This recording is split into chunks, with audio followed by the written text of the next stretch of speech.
I wasn't even supposed to be downstairs that late. The house was still, the kind of silence that makes every sound feel dangerous.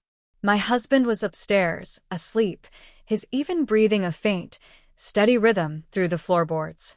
I'd only come down for a glass of water, at least that's what I told myself.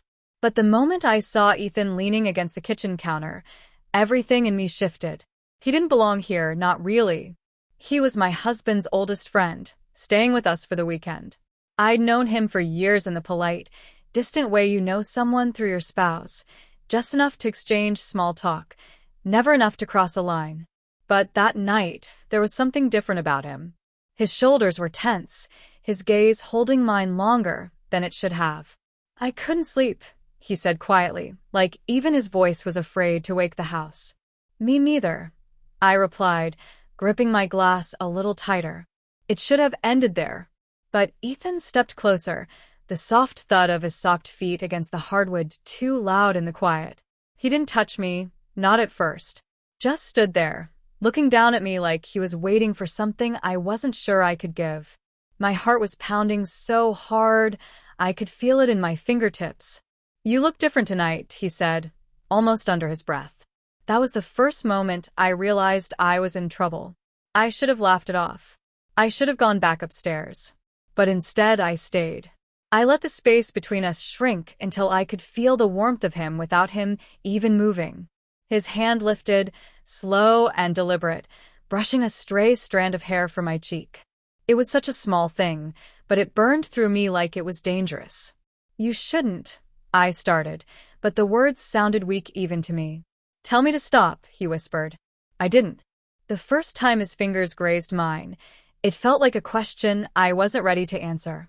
When his palm found the small of my back, it became something else entirely.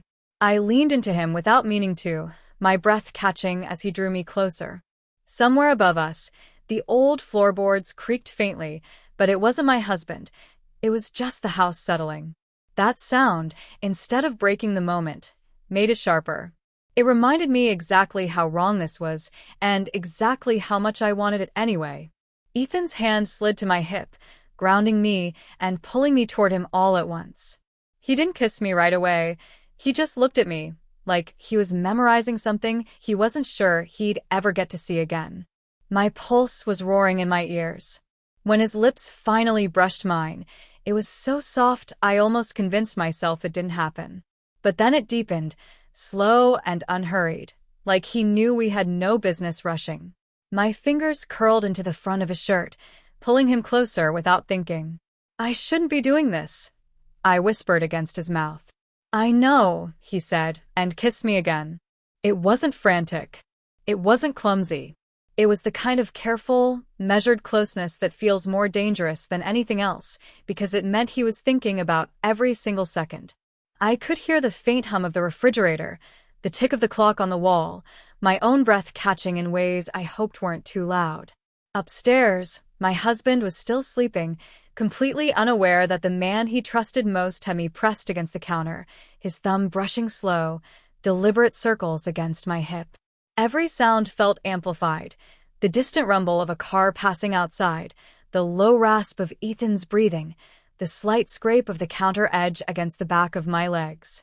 I knew I should pull away. I knew if I did, I could pretend this never happened. But I didn't. I couldn't.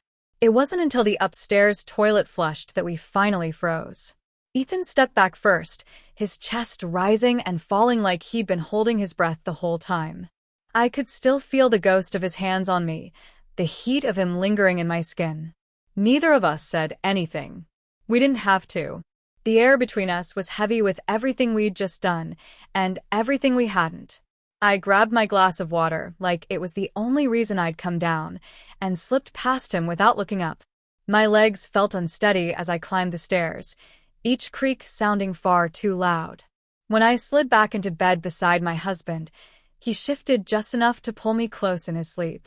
I stared into the dark, my lips still tingling, my heart still unsteady, wondering how something could happen so quickly, and why I already knew it wasn't over.